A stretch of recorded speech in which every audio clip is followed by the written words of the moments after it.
busquei uma palavra para hoje e a que Deus me deu foi essa, né? Começar a iniciar este culto com a palavra gratidão.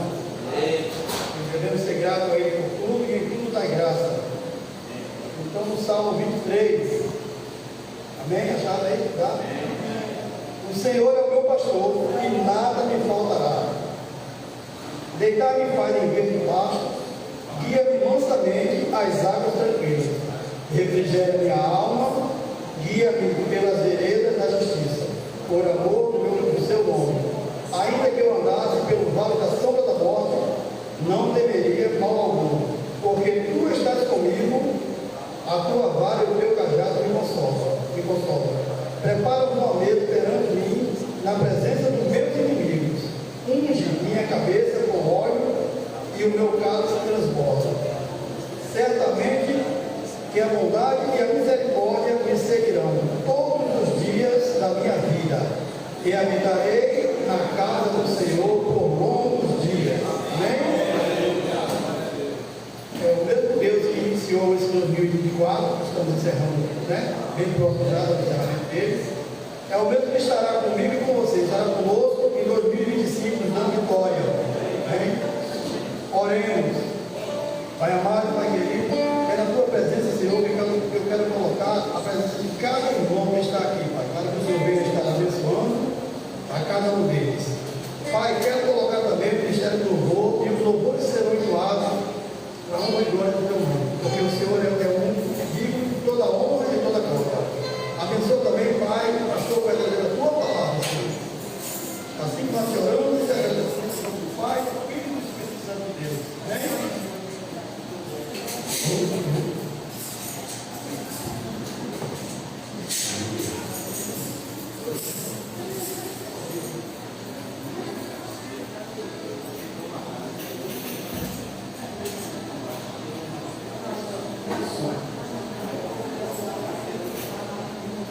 Glória a Deus. Louvado seja o nome do Senhor. Vamos adorar e glorificar nosso Deus. Também estamos aqui para não somente adorar, bendizer o seu nome, Senhor. Amém? Então, se não for para te adorar, Senhor, porque estamos aqui. Verdade?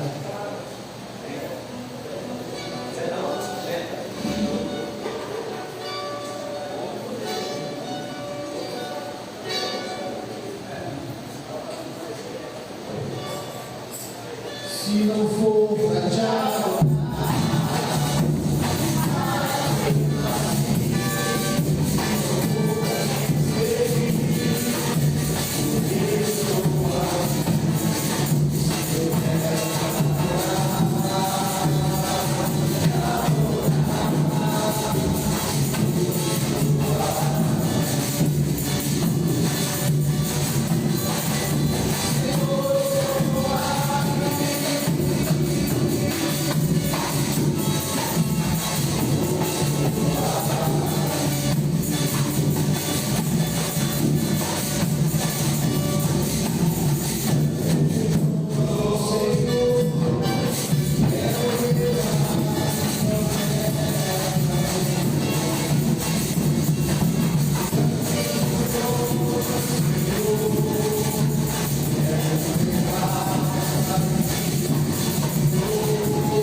favor imerecido que nos faz estar aqui nesta noite e dizer: Senhor, tu és fiel, Senhor, tu és bom. Até aqui o Senhor tem nos ajudado. Eu creio que em 2025 as misericórdias deles continuarão a nos alcançar, a nos fortalecer e nos revestir para a glória e o louvor do nome do Senhor. Louvado seja Deus.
abençoar cada vizinhança, cada Senhor.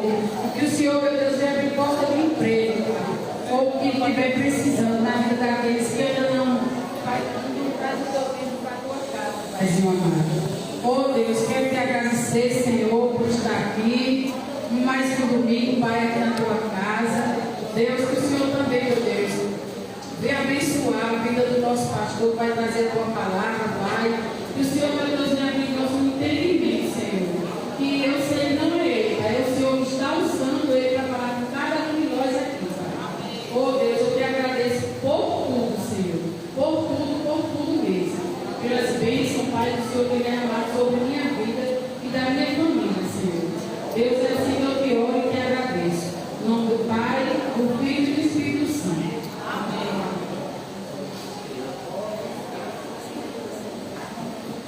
As criancinhas aqui.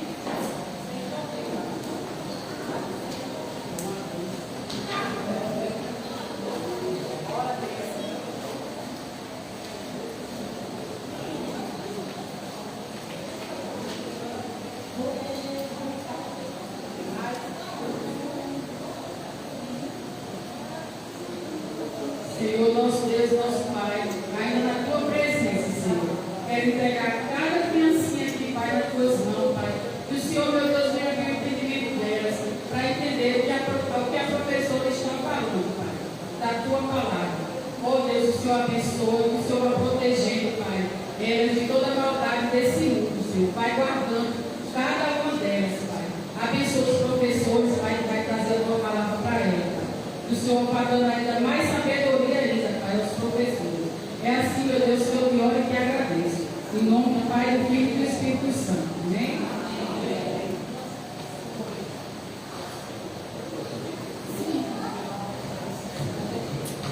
Deixa eu ver aqui. Das palmas, irmãos, amém? Nós louvamos a Deus, né? Todas as confraternizações foram concluídas, hoje foi com os varões. E também a gente quer dar boas-vindas ao novo integrante do Ministério Cântico de Vitória, com a quiescência da sua esposa, Bia, nosso irmão Cristiano. Lembrando também que a senhora vai fazer uma bandinha, né? Vai mudando de salário, né? Aí de repente o dia também toca. Aí pega uma senhora aí para aquela bandeira, lavar, para fazer uma bandeira. Louvado seja Deus, amém, irmãos? Eu queria que você levantasse seu canto e assaltasse seu irmão e dissesse: que bom que você está aqui. Se você puder, né? Que bom que você está aqui. Último domingo do ano 2024. Aleluia. Estamos de vitória, irmãos.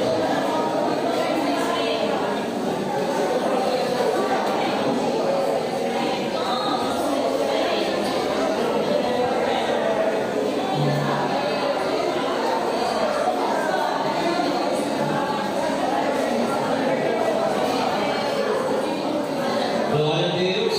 Amém. Bendito seja o nome do Senhor, nosso Deus e Pai.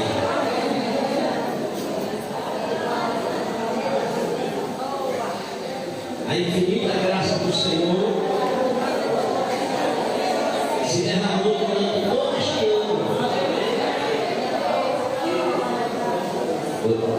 E terça-feira, irmãos, é o nosso culto da virada, tá bom? Ele já fez a arte, já coloquei os ministérios, é só você dar uma olhada, amém? E nós louvamos a Deus por isso aí. Terça-feira, o nosso culto, final de ano. E Deus deu uma palavra, faz tempo que eu já aprontei. E para hoje, eu refleti, e aí eu fui direcionado por Deus a fazer uma pesquisa nos meus rascunhos, que são muitos. E aí encontrei algo lá no baú. E aí eu trouxe, e ontem eu consegui digitar, trouxe alguma coisa de novo. E eu pensei no tema para isso aqui que eu vou discorrer. E não encontrei outro melhor do que esse, na mão de Deus, no melhor lugar para se estar. Você sabe por que você está aqui? Diga para o seu irmão, você sabe por que você está aqui? Porque você esteve nas mãos de Deus. Aí eu vou dar uma notícia melhor. E você está. E vou dar outra melhor ainda. E você estará. Diga para o seu irmão. Glória a Deus. Que bom, né, irmãos? Irmãos, abra sua Bíblia no livro de Romanos, capítulo 12. É um versículo bem conhecido. E eu vou ler uma versão de uma Bíblia que eu ganhei. Deixa eu ver se eu ganhei. Ganhei. Eu e a missionária temos essa Bíblia e a versão dela é Nova Bíblia Viva. Até Marcela anotou que quinta-feira ele trouxe uma palavra nessa versão. É o verso 1 e 8 do capítulo 12 de Romanos, que vocês conhecem bastante, não é? Então, permita eu ler uma versão que eu escrevi aqui, depois eu vou para o que está nessa Bíblia. Portanto, irmãos, rogo-lhes pelas misericórdias de Deus, que se ofereçam em sacrifício vivo, santo e agradável a Deus. Este é o culto racional de vocês. Não se amoldem ao padrão deste mundo, mas transformem-se pela renovação da sua mente, para que sejam capazes de experimentar e comprovar a boa, agradável e perfeita vontade de Deus. Não é? É uma versão bem diferente da de outra.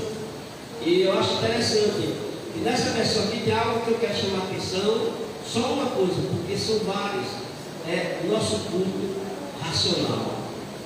Nosso culto é racional, irmão. Não é um culto irracional. Não é um culto, sabe? Não é um culto racional.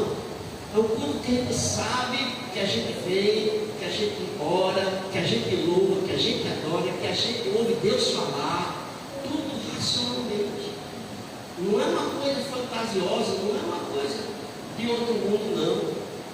Amém?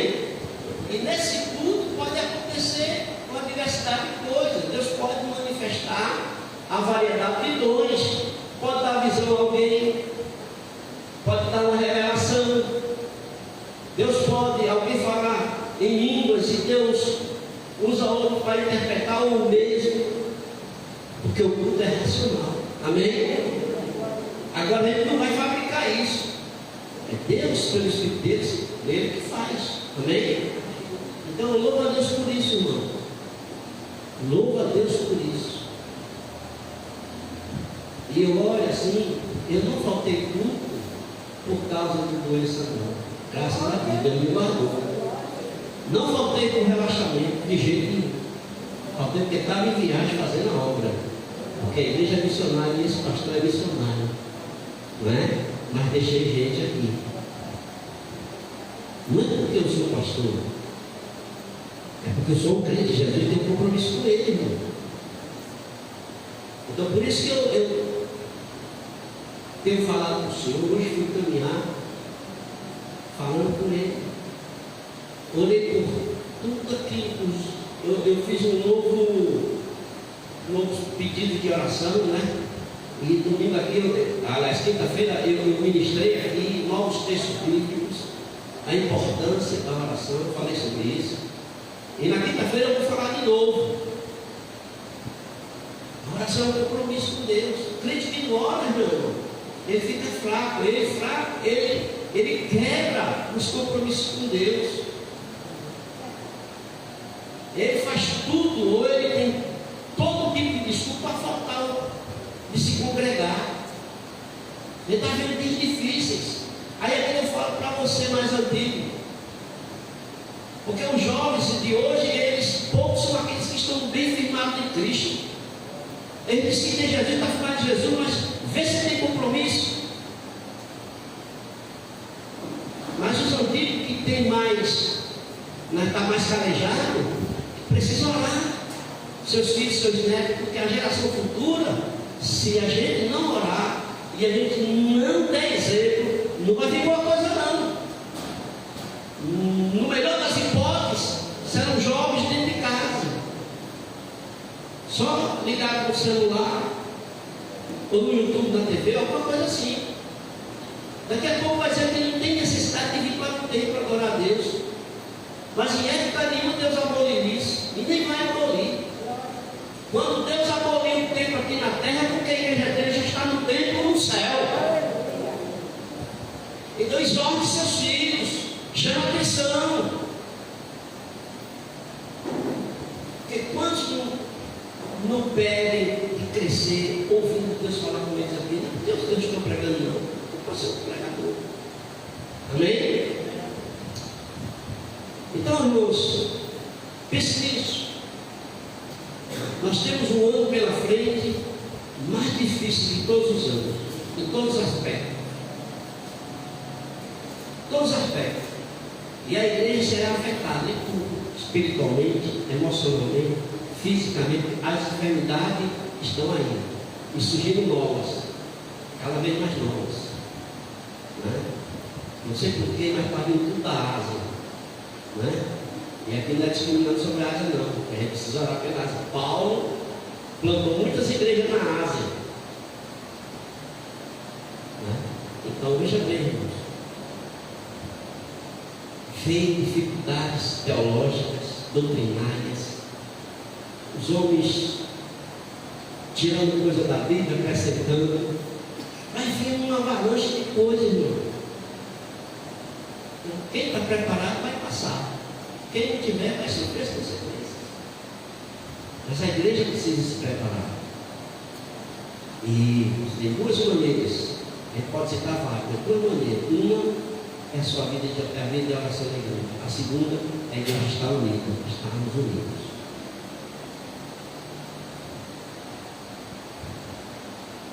E por isso que esse texto diz que estar na mão de Deus, não basta eu dizer assim, eu estou na mão de Deus, Deus vai me guardar. Sim. Mas eu caminho conforme a vontade dele. Eu sou um verdadeiro adorador em casa, no trabalho, ou estudando, ou indo ao templo, como é uma ordem. E lá em Hebreus diz que a gente não pode deixar de se congregar como muitos fazem. Você pensa que eu não vejo aqui, irmão, que eu não analiso a igreja e que eu não ponho diante de Deus? Eu ponho. Porque essa é a minha parte. E eu disse, eu estou livre do sangue. Eu estou lá. Eu e a missionária estamos aqui. Precisou, a gente vai em visita. Precisou, a gente vai, conversa, aconselha, orienta. Como foi boa a visita de hoje à tarde? Eu poderia ter ficado com os homens ali até tarde. Achei um compromisso de atender uma irmã. E como foi bom, como foi prazeroso. Não é? Então isso é importante, está dentro daquilo que eu vou falar, isso aqui está dentro do texto, irmão. Isso aqui essa fala é uma exortação amorosa para a gente despertar. Amém? Isso aqui não é um carão de bronca, não. Porque faz parte. Toda mensagem, se ela não tiver isso, eu duvido. Ela tem que chamar a nossa atenção para um despertamento cada vez maior. Porque o ser está se fechando. O ser está se fechando. Mas olha, voltando para o texto, para a gente discorrer o texto, na versão que eu quero ler, a outra versão, que eu já li uma, diz assim, presta atenção nessa versão. Portanto, queridos irmãos, eu apelo pelas misericórdias de Deus que vocês ofereçam os seus corpos a Deus. Não é a movimento, não é a outra coisa, é Deus. Eu me ofereço a Deus, todo o meu ser, integral, corpo, alma e espírito. Todos os dias eu ofereço a Deus. Eu digo, Senhor, primeiro eu digo que é dele, pertence a ele, eu digo, eu estou aqui. Estou pronto para o que vier. Não é porque pastor é corajoso, pastor é distante. Não, é porque eu sei quem eu creio, eu sei que ele pode me livrar. Ele pode me livrar tanto dentro da situação, como me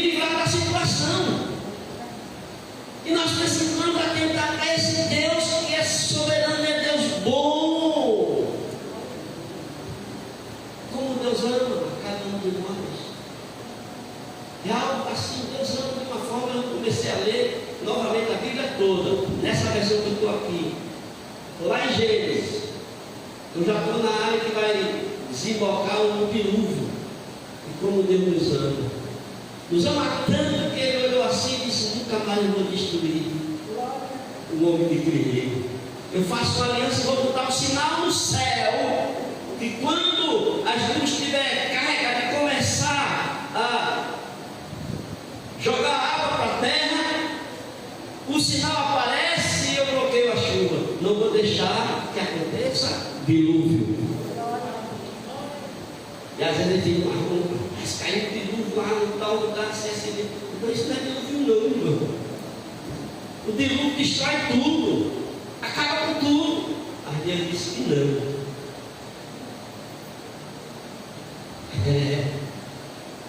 E Deus olhou e viu um homem, e se agradou dele.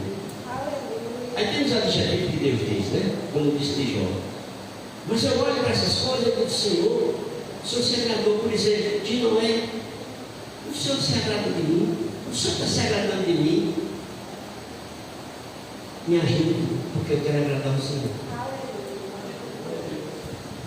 É uma questão minha, é uma questão sua. Amém? Porque se eu agrado a Deus individualmente, eu estou dando testemunho e exemplo para ela em primeira instância, para a esposa, para os filhos, para os netos, e como eu sou pastor, para a igreja. Mas o principal é ele olhar e se agradar de mim. Você tem coragem de fazer essa pergunta para ele? Você pode chegar em casa hoje à noite: Senhor, eu estou te agradando como uma mulher ou como um homem? Estou te agradando no meu relacionamento com ela? Eu estou te agradando no meu relacionamento com meus filhos, com meus netos, com os irmãos em Cristo, até para com os ímpios? Porque mesmo sendo ímpios, eu não posso odiá-los. Eu tenho que amá-los dizendo a verdade. Amém? Primeiro, né? Então olha só, a continuidade do texto diz: que eles sejam um sacrifício vivo, santo, agradável a Deus. Então que nós sejamos um sacrifício vivo, santo e agradável a Deus, irmão. Deus não quer nada que não haja sacrificial para mim. E o que é ser algo sacrificial para Deus? É eu renunciar a determinadas vontades minhas, é eu renunciar a tantas coisas. Eu poderia estar em outra igreja agora, com meu Zé, e ter convidado alguém para pregar aqui. Mas será que isso agradaria mesmo? Não. Gostei. Você está entendendo, irmão? À medida que você vai crescendo, você vai percebendo determinadas coisas no seu relacionamento com Deus. E é isso que o meu objetivo aqui. Então ele está dizendo aqui: Davi, quando alguém chegou e disse, Davi disse: eu quero aquela terra lá, está inútil, então eu quero comprar, mandou uma oferta. A pessoa disse: não vendo, eu lhe dou, rei, eu dou de presente. Você aceitaria um presente? Se alguém quisesse dar uma terra, um carro? Sim ou não? Mas Davi disse: não. Porventura aceitarei algo para ofertar a Deus sem sacrifício? E ele pagou uma quantia. Alguém me disse hoje: pastor, hoje, parece que foi Jorge, tá bem. Pastor, hoje, na moeda de Deus seria em torno assim de uns 3 milhões aquela terra. Nós precisamos ter percepção, irmão. Deixa eu ver isso aqui. Eu digo isso para glorificar a Deus, não é para aparecer não. Quando eu cheguei no Japão, peço: pastor, tem 3 carros para o senhor escolher. Se o senhor não quiser escolher nenhum deles, a gente lhe dá os 3. Se o senhor não quiser nenhum dos 3, vai comprar um carro zero para o senhor. Eu disse: eu não quero. Eu moro perto, eu moro a pé, não preciso.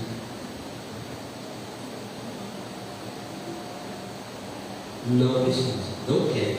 E não quis ter.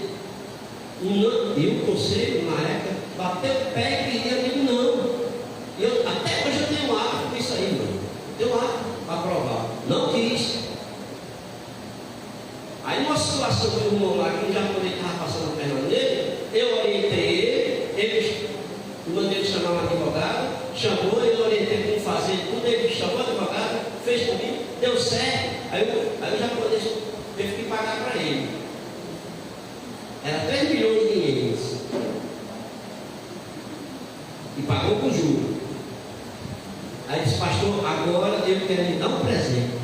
Eu quero lhe dar um carro e o senhor vai escolher.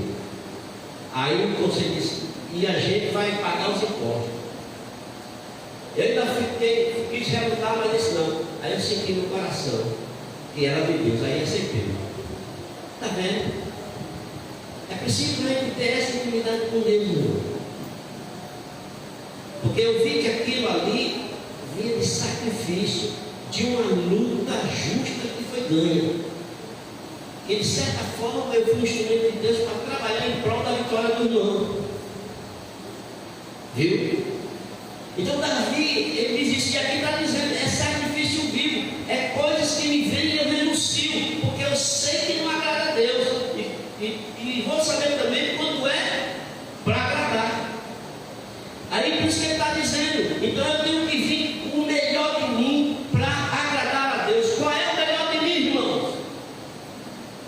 Não é a oferta financeira, não é o dízimo, embora seja bíblico, né? Quem não quiser dar, é problema de cada um. Quer brigar contra isso, é problema de cada um. Mas a Bíblia diz e acabou, meu irmão. E Deus é vencedor do que ele disse. Eu não vou brigar com ninguém. Eu que não vou deixar. São 40 anos e eu não abro mão disso aí. E eu vejo como Deus tem me abençoado. Né? Não é isso, mas é o meu coração. Meu coração vem aqui, tomado de Deus, para ser preenchido mais ainda por Deus. Não é eu venho só para cumprir. Né? É como dizer assim, eu estou na escala, eu vou. É sacrificial. Você podia estar em casa. Olha o videozinho aí do domingo, abençoado. Não podia estar em casa. Botar ele para dormir. Não é? Não é uma desculpa.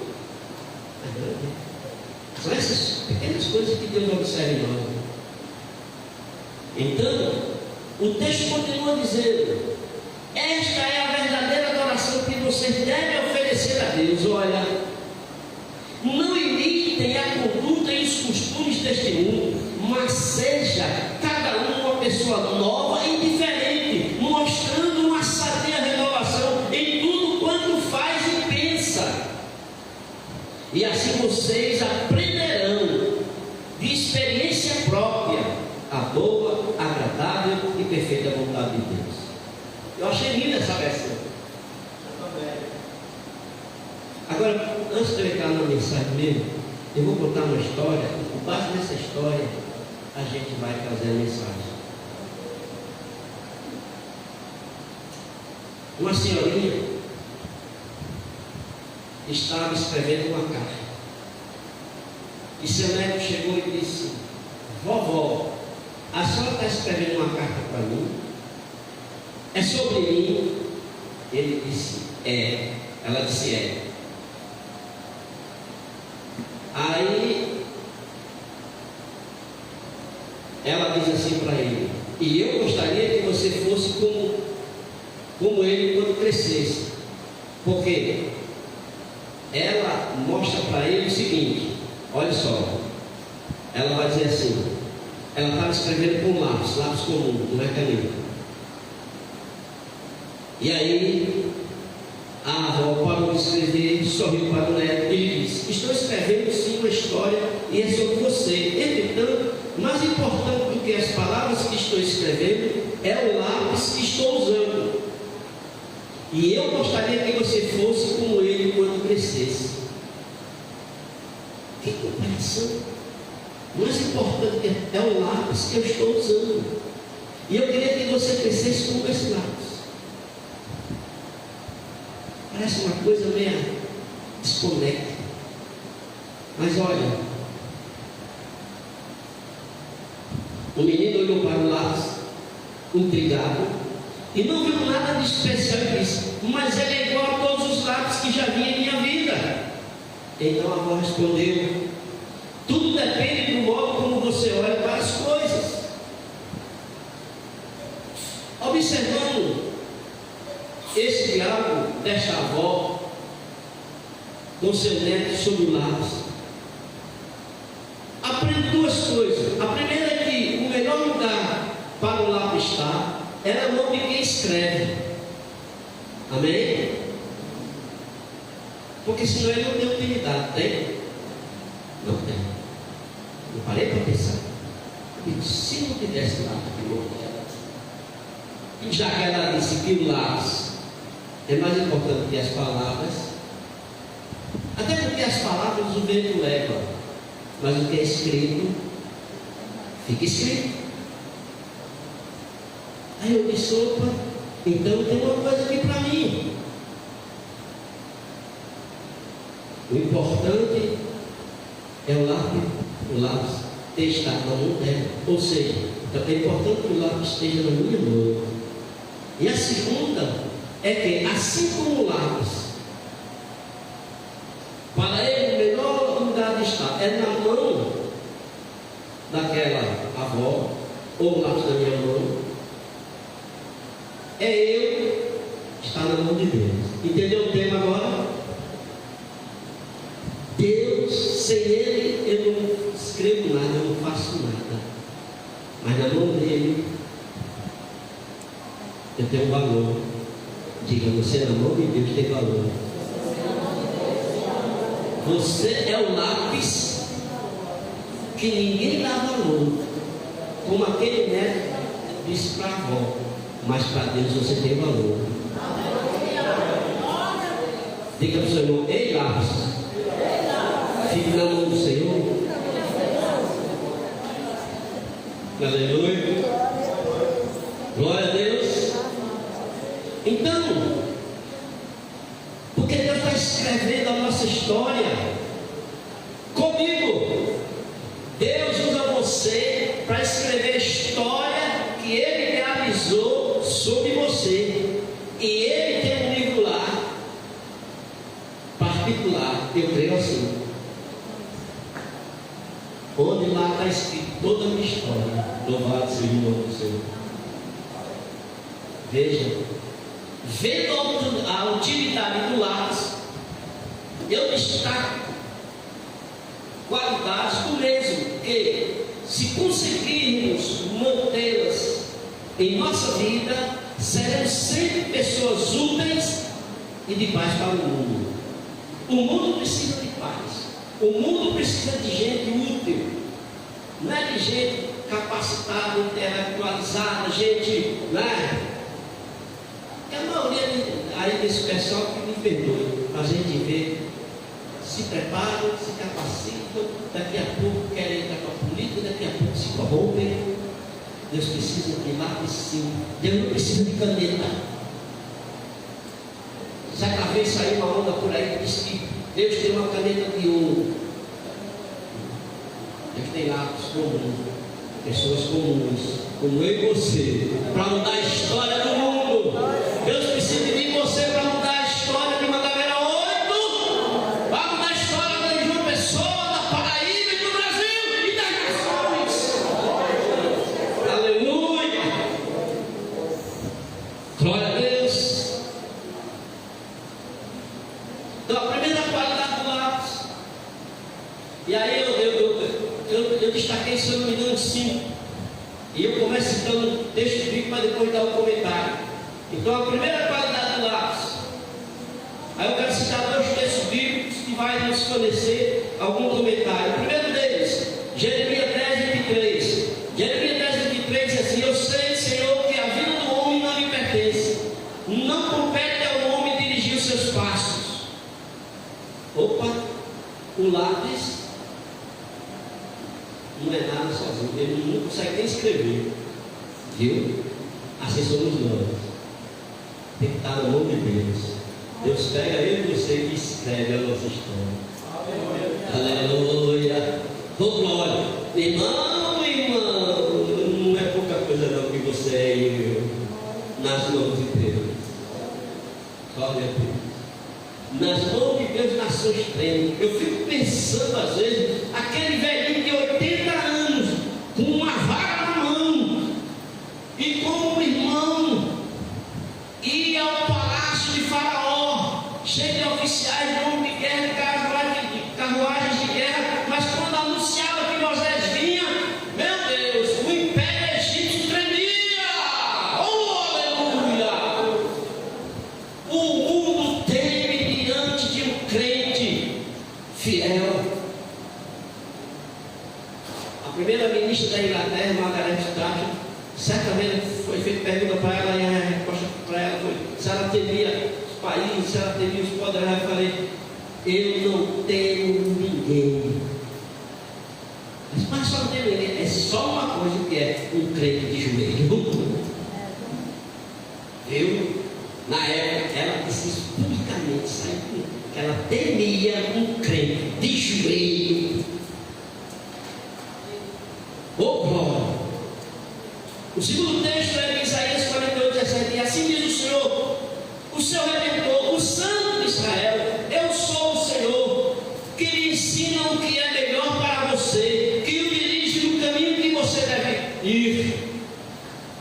Então, Senhor não quer dizer, já falei tanta coisa sobre isso aqui, mas eu quero dizer nessa noite: é aquele que tem o controle de tudo, nada está fora do controle dele, tudo está debaixo do controle dele, tudo segue o controle dele. Então você e eu, pequeno comentário, você e eu podemos fazer coisas grandes, mas não podemos nos esquecer nunca que existe uma mão que nos guia os passos. Esta mão nós podemos chamar de a mão de Deus, e Ele sempre nos conduzirá na direção da sua soberana vontade. Portanto, como o lápis está no controle da nossa mão, assim está nós sob o controle da mão divina. E é verdade, quando eu vou meditar, eu pego várias, eu não uso lápis, né? Eu risco a caneta para não pagar várias. Então eu escolho, e aqui eu pego, não pode dizer não. Eu vou riscar ela não pode dizer não me risque, eu me risco. Você está no meu controle. Assim é Deus. Você não pode dizer não para Ele. Se você disser não para Ele, você está em desobediência. É por isso que nós precisamos ter uma coisa chamada discernimento. Discernimento é algo bem sutil, bem leve. É algo que você tem que ter para você poder perceber. É algo como aquele Sisiá que veio quando Elias estava na caverna e ele não percebeu, ele não discerniu que Deus estava ali. Porque às vezes Deus fala de uma forma tão sutil, tão silenciosa, que é quase imperceptível.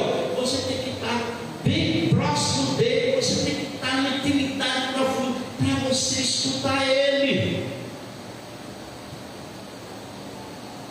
Pastor, e Deus brada? Tem hora que Deus brada. Amém? Bradou para Abraão.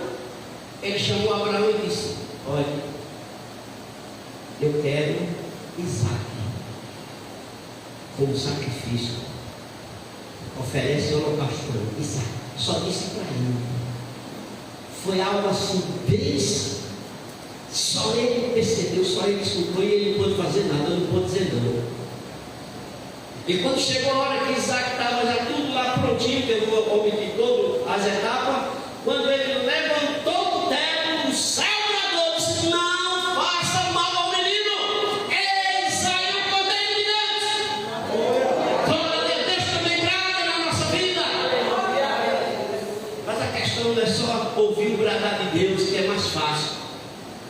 Era fácil para Elias: fogo, terremoto, relâmpago, trovões. Mas Sisiá para ele foi inédito. E ele só percebeu porque Deus disse para ele assim: Elias, está fazendo aí. Quem te mandou para ele? O minha conta. Aqui tem um bocado de Elias. Sai da caverna, Elias.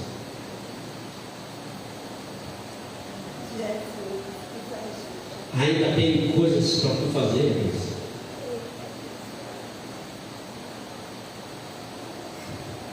A segunda qualidade do lápis. Aí eu reservei só um texto. Tiago 1, verso 2 e 4. Vou ler conjuntamente. Meus irmãos, considerem motivo de grande alegria o fato de passarem por diversas provações. Pois vocês sabem que a prova da sua fé produz perseverança. E a perseverança deve ter ação completa, a fim de que vocês sejam maduros e íntegros, sem lhes faltar coisa alguma.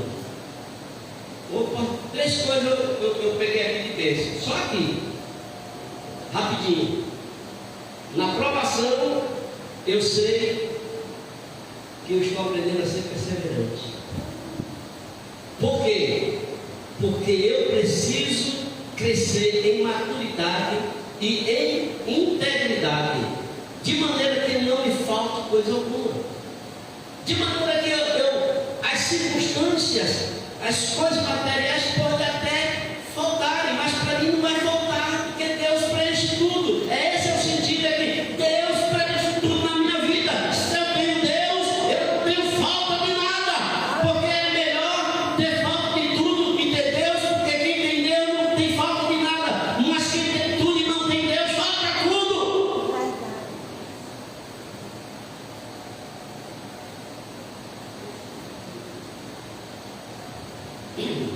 Uma pequena reflexão aí, se não sei ainda. De vez em quando nós precisamos parar o que estamos escrevendo e usar o apontador.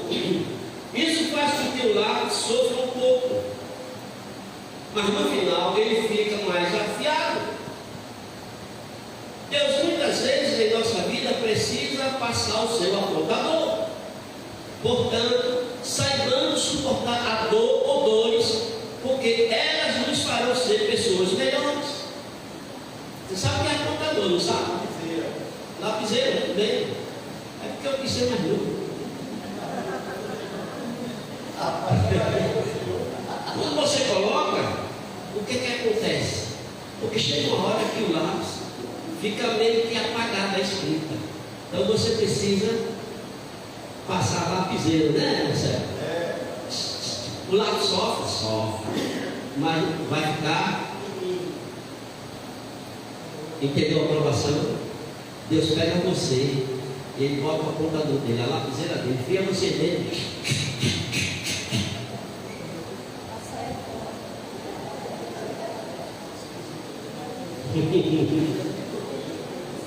A princípio, no momento, não é bom não, mas no fim é. Vamos para a terceira qualidade do lápis. Ezequiel 33:11. Olha o que é que Deus manda Ezequiel dizer. Diga-lhes: tão certo como eu vivo, diz o Senhor Deus, não tenho prazer na morte dos ímpios, mas em que o ímpio se converta do seu caminho e viva. Convertam-se, convertam dos seus maus caminhos, porque vocês haveriam de morrer no caso de Israel. O que Deus está dizendo aqui? Rapidinho. Primeiro, ele não tem prazer na morte do ímpio. Não tem, porque Deus sabe para onde é que ele vai, né? E eu me peguei com isso aqui do Senhor. Eu preciso frear mais o senso de justiça, porque às vezes você passa do senso de justiça, aí às vezes a gente diz assim: Senhor, mata logo esse ímpio, não é? Não é verdade? Às vezes a gente está tão, e vê tanta coisa que de repente a gente solta isso. Aí o Senhor tem que ter cuidado, que se converta, que se converta. Essa é a nossa tônica. Deus mandou o profeta diga para se converter. Agora, ele estava falando porque o seu povo Israel estava vivendo impiamente, tinha se contaminado, estava nas mesmas práticas de um povo que não conhecia Deus e que não tinha Deus. Viu? Por exemplo, os cananeus, que era descendente de Cã, filho de Noé. Irmão, a coisa vive longe. Uma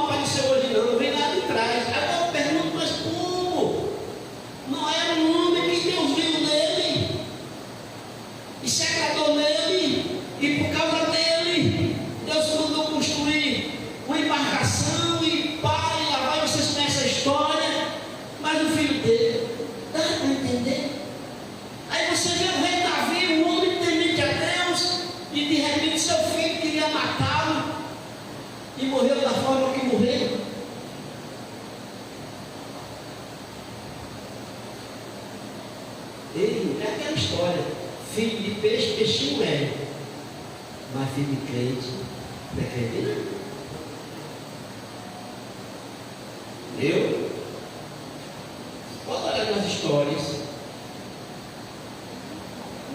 homens de Deus, e teve filhos dele que foram completamente inversos, e que saíram nações ímpias, perversas, truculentas, perseguidoras do povo fiel. O rei da Síria, que Deus usou para libertar o povo dele, que estava cativo no cativeiro. Quando Nabucodonosor sai de cena, que entra Ciro, Deus usa assim para tirar, e hoje a Síria é inimiga de Israel. É um dos maiores inimigos de Israel. Não é brincadeira. É que você vai olhar a história, a descendência vem de longe. Deixa eu lhe dizer uma coisa os piores inimigos da igreja nascem dentro da igreja e saem da igreja para perceber a igreja, e eles só se declaram quando a igreja percebe, e olha, Deus tira ele, aí ele vai se manifestar, que era inimigo. Viu? Interessante isso, né? E você tem inimigos em qualquer lugar. Você tem inimigos e você pensa que esse inimigo não é. Não é. Ele fala como seu inimigo, aliás, como seu amigo, age como seu amigo, lhe defende como seu amigo, mas no final, meu irmão, o punhal dele entra. Você quer isso? Então, foi o recado do povo. E aí o que é que eu aprendo aqui? O lápis sempre permite que usemos uma borracha para apagar aquilo que está errado. Amém? Você escreveu, pegou o lápis, escreveu, errou. E o lápis não tem a autonomia para consertar. Você vai usar uma borracha. Entenda que corrigir uma coisa que fizemos não é necessariamente algo mau, mas algo importante para nos manter no caminho da justiça. Permita que Deus use sua borracha para apagar aquilo que é mal em você.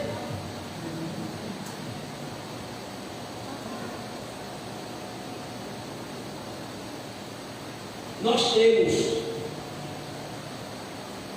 um hábito que em determinado momento a gente fica e diz, Senhor, por que, Senhor?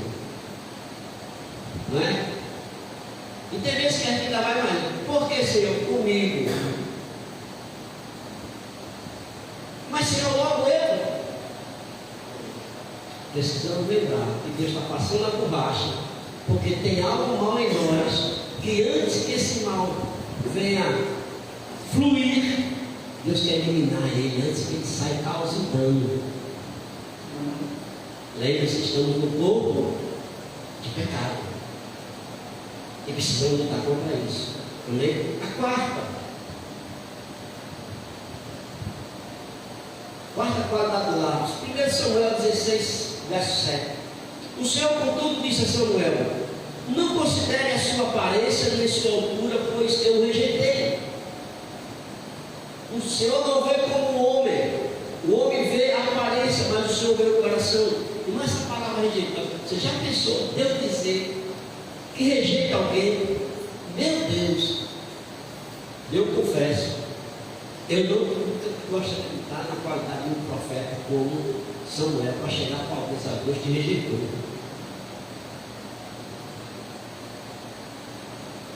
E Samuel disse para quem? Deus te rejeitou. Depois disse que Deus rejeitou também, veio a liderança dele e rejeitou ele mesmo. Meu irmão.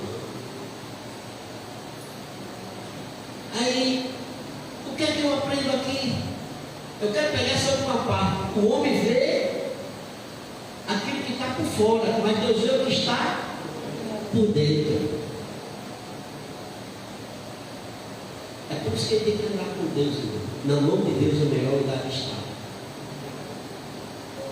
Nós verdadeiramente não nos conhecemos, só Deus conhece.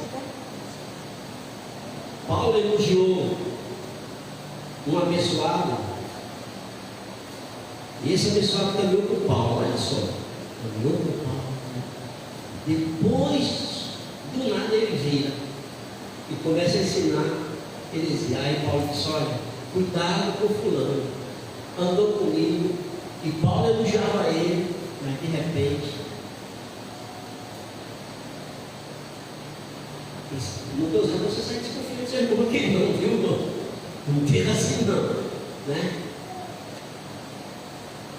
Mas veja, o que é que eu aprendo aqui?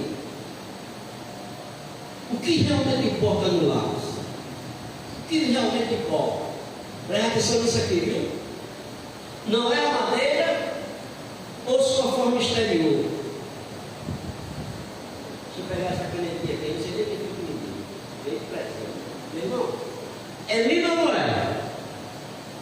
Não é bonito? É bonita por fora, o material é bom, mas é isso que importa. O que é que importa?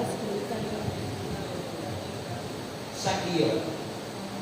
Porque se ela não escreve, eu tenho um monte de caneta bonita e ganhei. Qualquer dia desse eu vou jogar tudo fora. Não escreve. Não tem serventia. Então, o que o Senhor está dizendo aqui, o que importa para ele não é a beleza física de ninguém, não é a capacidade, seja capacidade humana, do intelecto, ou seja de algum dom natural. Não. Isso só tem importância se é para a glória de Deus. Mas o que Deus olha, para Deus o que é importante é quem eu sou, é o meu ser, não é aquilo que eu apresento. Irmãos, olha, eu vejo tanta gente. Hoje eu conversei muito com o Jorge, vocês viram ali, e a gente falando de pessoas renomadas, teólogos famosos que alimentavam tanto aqui dentro do Brasil como fora. E hoje, eu disse: Senhor,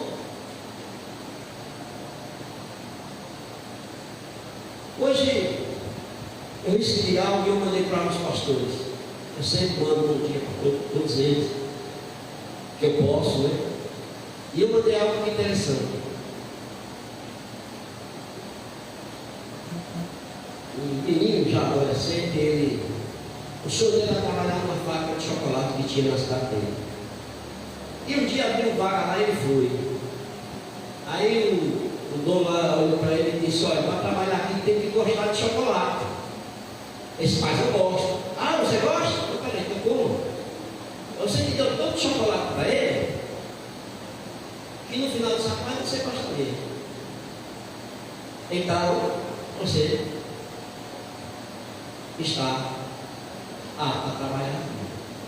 Essa história foi contada por uma pessoa que ele chama assim, leiga, um leigo, alguém que não tem um estudo, né, da teologia avançada, não tem doutorado, não tem mestrado, não tem nenhum estudo mais simples.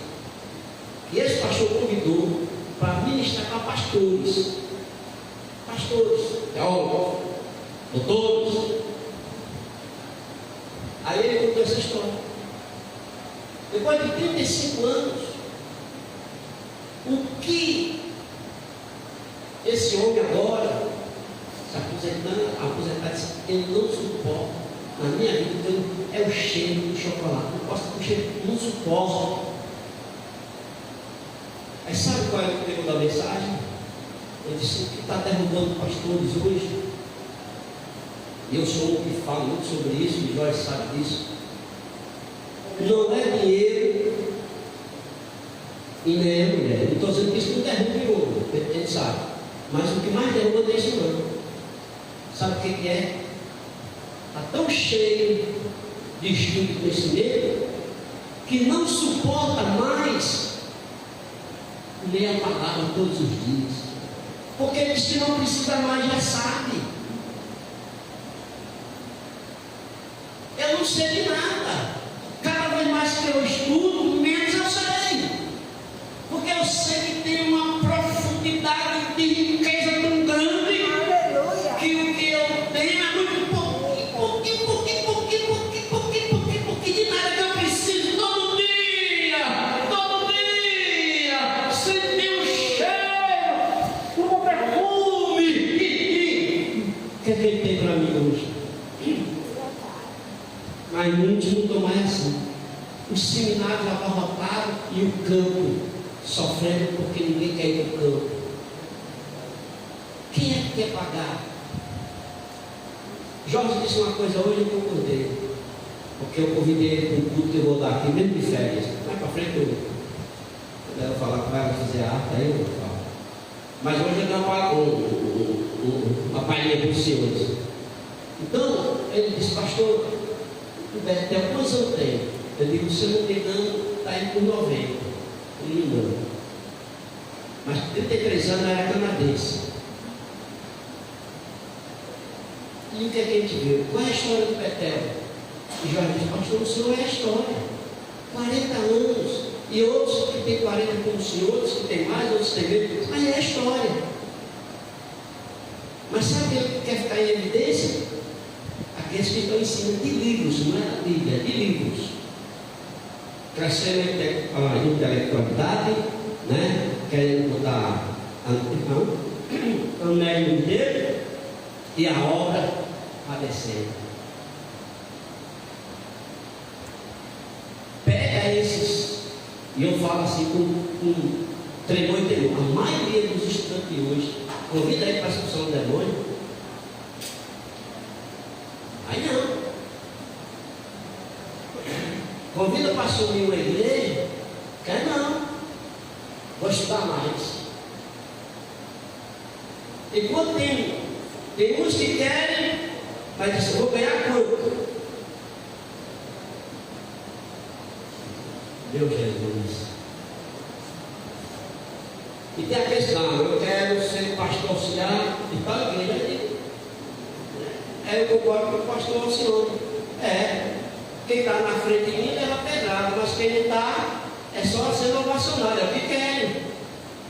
Então hoje são poucos aqueles que realmente, irmão, dão lugar à vocação, porque é uma vocação. Se eu não fosse vocacionado, irmão, eu tinha me aposentado pelo banco, com alta patente e ganhando um dinheiro.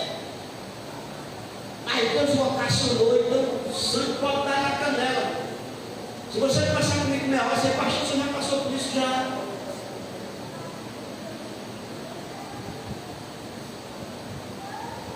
Vocação. Então tem muita gente. Você vê, por exemplo, hoje eu vi uma parte de uma palavra do pastor Lidório presbiteriano. Ela assistiu tudo, deu uma parte que eu saí para caminhar e eu ainda queria orar mais. Então assim, aquele homem, você vê a simplicidade, a humildade. O que aquele homem já passou, o que ele já renunciou. E o homem que está investindo em quatro líderes, que tem líderes em países que ele não pode dizer o nome, porque senão eles são mortos. Já traduziu Bíblia para outros idiomas. Agora há pouco terminou o Novo Testamento para um idioma indígena. E está fazendo o Velho Testamento num idioma indígena. É um homem que se doa, já passou por tanta enfermidade, e a última foi câncer. E tudo parecia que ele ia partir, mas está ele aí, servindo ao Senhor. Nós precisamos, irmão. É uma das coisas que eu coloquei na nova petição, que rogando ao Senhor que Ele mande trabalhadores para a sua seara, porque faltam trabalhadores. Eu quero que essa igreja se levante trabalhador na seara do Senhor. Isso não quer dizer que você vai ter que necessariamente para o seminário, não. Trabalhar com o Senhor não precisa de seminário, não. Seminário é uma outra história. ter, né, que eu valido. Mas não é por aí. Eu conheci um irmão, eu não vou dizer o nome dele, mas era uma bênção. E Deus dava revelação a ele, revelou o país, o lugar, tudo direitinho para ele. Mas ele nunca foi. Envelheceu aí. Mas vai querer. Por quê? Porque ele nunca foi em Jerusalém, como é que ia fazer nos confins? Deus nunca levou. Porque primeiro Jerusalém, Samaria, Judéia e depois os confins. Aí o cara não faz nem em Jerusalém.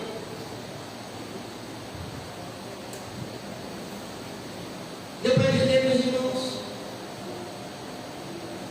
Deus olha o que está dentro de nós, é aqui dentro de nós. Por isso que Salomão diz em Provérbios, muito apropriado, no capítulo 4, versículo 3: acima de tudo, guarda o seu coração, pois dele depende toda a sua vida. Guarda o seu coração. Ou seja, suas emoções, seus sentimentos. Guarde sua fé, se proteja na oração e na palavra.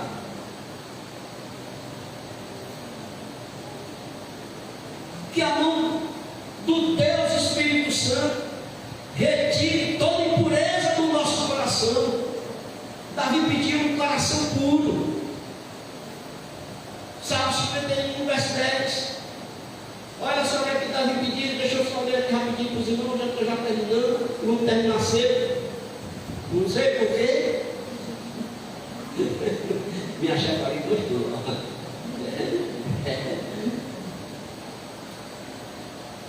Salmo 51. Essa folha aqui é bem fininha. Versículo 10. Olha o que é que diz: cria em mim, ó Deus, um coração puro. Coloca em mim pensamentos e desejos limpos e sinceros. É isso que Deus olha. Meu pensamento é limpo e sincero, meu coração é puro. Ele só é se Deus tem que pedir para Deus.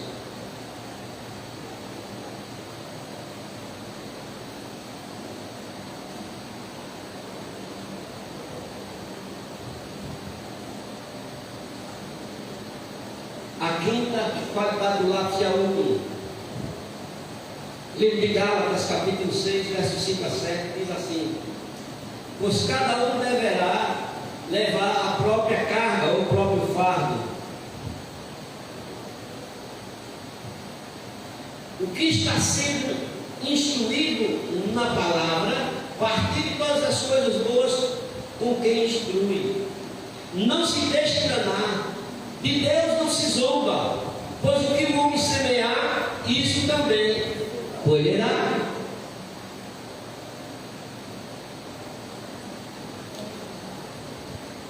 Aplicando para mim esse versículo, eu disse: bom, se eu me instruo, ou seja, se eu adquiro conhecimento e venho a sabedoria, eu devo fazer o que, irmão?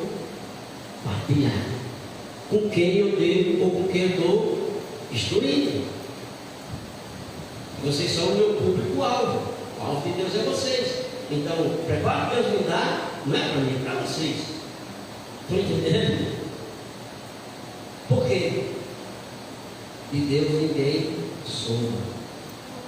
E tem muita gente que se instrui, e vai enchendo, né, o balão. Ninguém vai estourar. A gente tem que ser, sabe, aquele balãozinho que a gente sopra, quando ele enche, depois ele faz, né? A gente briga assim, né? A gente tem que ser assim: encheu, seque, encheu, seque. Porque se não secar e ficar enchendo, vai estourar. Tem muita gente que vai estourar. E eu acho que é bom. O lápis sempre deixa um marca. Tem hora que vem as coisas na minha cabeça assim mesmo, né? Vocês entendem,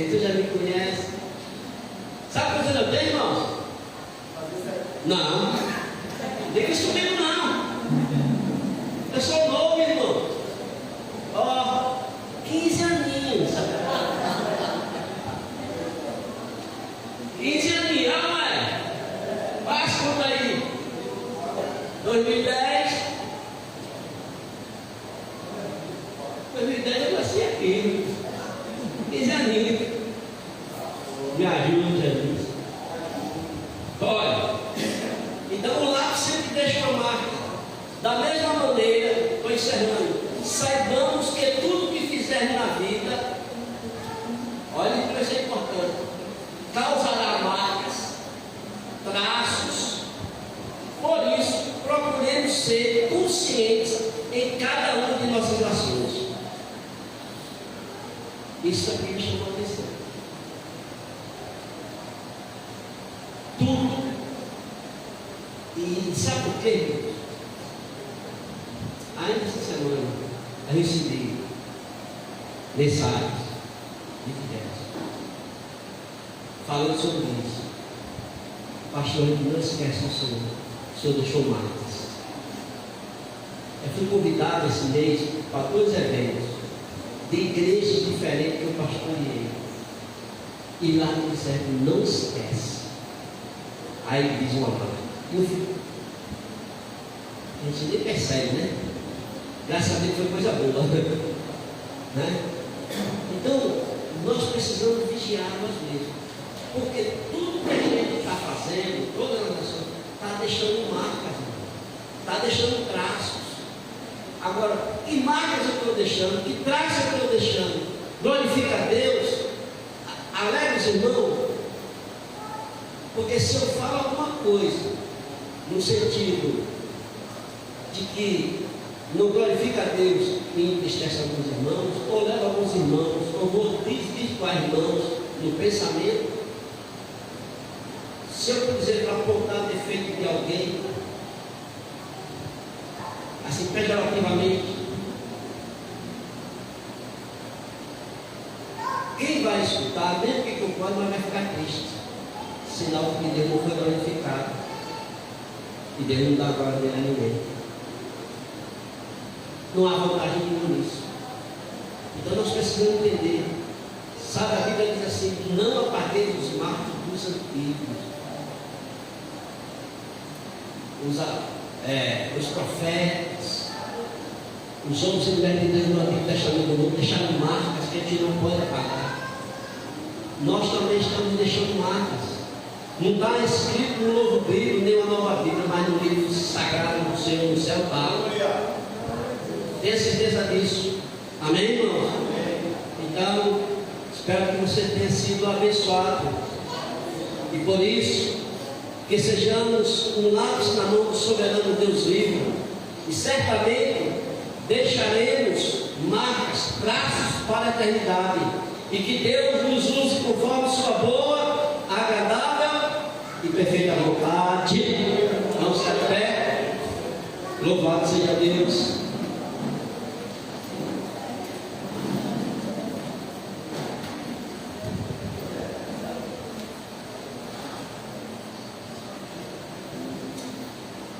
Eu queria só que o pessoal do conselho ficasse comigo só um pouquinho de tempo, tá? Bem pouquinho, só o conselho. Não se esqueça, o conselho depois vem à tarde aqui, tá bom? Amado Deus e Pai, te louvamos, te agradecemos por tudo. Obrigado, Deus, por tudo que foi feito nesta noite. Que tudo tenha feito traços e marcas em nossa vida, para a glória do teu nome.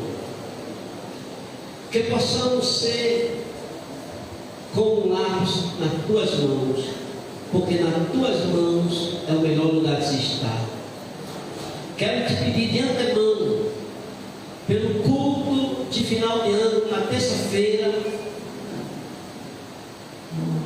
temos 2 horas de culto, das 22 às 0 horas, e pelo culto normal da quinta e do próximo domingo, e que o Senhor nos dê uma semana ricamente abençoada, no nome de Jesus. Amém. Só um minuto, irmãos. Está pronto aí? Ela vai soltar os avisos aqui, né? E vamos ter ceia, vamos ter uma mesa nova. Foi comprado várias coisas para embelezar.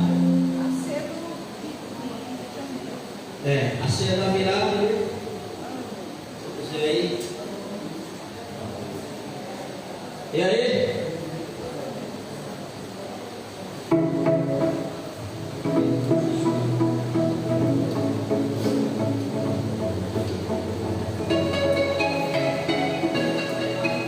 Essa arte que fez foi derramada.